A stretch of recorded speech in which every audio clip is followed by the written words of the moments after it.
Next, we have Paula Knauss, the mother of Ryan Knauss. It's hard to follow that one. My name is Paula Knauss, Selph.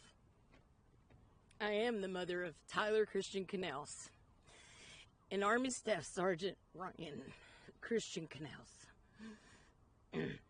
Almost 3 years ago, Ryan was killed with 12 other service personnel in the non-combative evacuation operation in Kabul, Afghanistan, in August 26 of 2021.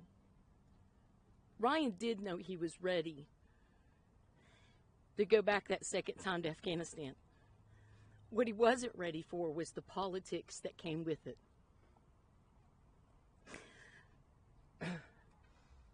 I'm so grateful for the House Foreign Affairs Committee that's led by Chairman McCall that is finally giving our families answers to what went wrong.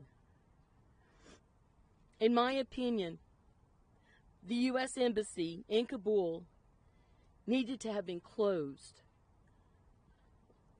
July or sooner.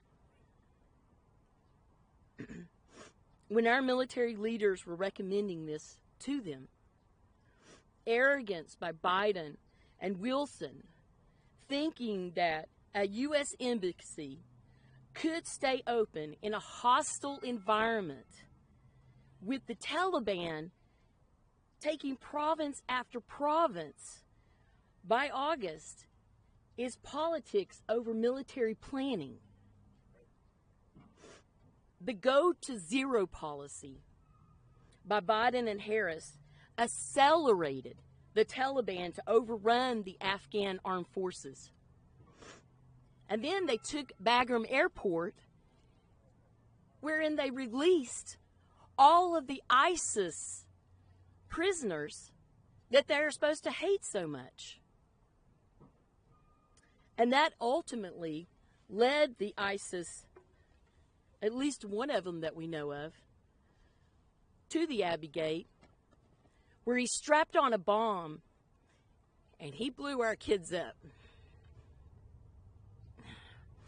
And the funny thing is, the Taliban had the checkpoints that the ISIS members could go through.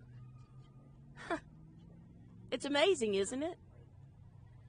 Do you really think terrorists that are sworn enemies to each other will not work together if they know they can humiliate or cripple the United States of America in some way?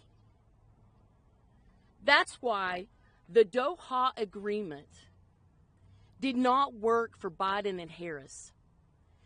Because what they meant to do was put it on a timeline, and what it was meant to do was be conditional upon what the Taliban was doing and not doing. Biden then goes on camera to announce our troops' movements and our timeline. What are we going to do with that? Our troops are over there. We're on live TV with our troops sitting ducks in that airport. So many lies and cover-ups by this administration. I speak to Americans. We have been in a downward spiral since the Biden-Harris administration took office. From the ISIS terrorists that were recently caught this year in the United States trying to come across, our southern border, which we opened up by the Biden and Harris administration. Look across the nation right now. We have housing costs that are unbelievable for our people. We have grocery bills that are getting astronomical. We have children being taught things that we never dreamed would be taught in school. This has to stop. We have to stand firm on values that make this nation great again. President Trump is certainly not perfect, but he is a far better choice, in my opinion, than the mess that Biden and Harris have created since Kabul. and onward. Remember this in November, Americans. Stop and think about what is going on with the insanity in our country. From the time Kabul happened, it has downward spiraled. And in honor of our nation, our military, including Ryan and the 13 all together, I want to thank you guys for coming out today. Because this mama is going to see it through.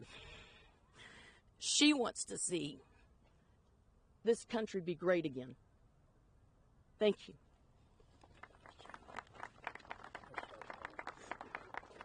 Mr. Daryl Isa, would you come up, please, sir?